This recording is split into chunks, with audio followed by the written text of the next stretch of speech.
କୁହ ସାଙ୍ଗ ମାନେ ମୁଁ ଆଜି ଗୋଟେ ବଢ଼ିଆ ଶାଗଟେ ଆଣିଛି। ଦେଖନ୍ତୁ ବଜାରରୁ ଆକୁ କିଣିକି ଆଣିଛି। ଏତିକ ସବୁ ଶାଗ 10 ଟଙ୍କା। ଏ ଶାଗଟା ହେଉଛି ସୁନସୁନିଆ ଶାଗ। ଏଇଟା ମୋର ସବୁଠୁ ଫେଭରାଇଟ୍ ଶାଗ।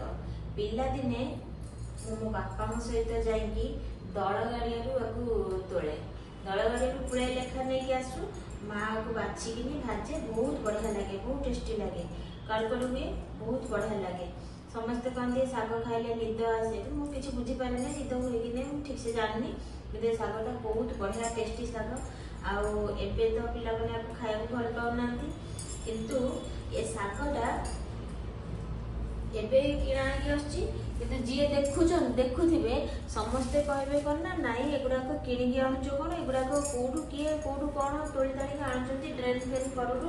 କିନ୍ତୁ ନାଇଁ ଏବେ ଏଗୁଡ଼ାକ ଚାଷ ହେଉଛି, ବହୁତ ବଢ଼ିଆ ଶାଗ। ଆପଣମାନେ ଥରେ ନିଅନ୍ତୁ, ଖାଇକି ଦେଖନ୍ତୁ, କେତେ ସୁନ୍ଦର ଶାଗ, ବହୁତ ବଢ଼ିଆ ଲାଗିବ। ଆକୁ ରସୁଣ ଟିକେ ପକେଇ ଭାଜିଲେ ପୁରା ଟେଷ୍ଟି ଶାଗ ହୁଏ।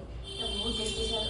ଯଦି ମୋ ଭିଡ଼ିଓଟି ଆପଣମାନଙ୍କୁ ଭଲ ଲାଗିଛି ତାହେଲେ ଲାଇକ୍, କମେଣ୍ଟ, ସେୟାର କରିବେ। ସବସ୍କ୍ରାଇବ୍ କରିବାକୁ ଜମା ବି ଭୁଲିବେନି। ରହୁଛି, ଜୟ ଜଗନ୍ନାଥ।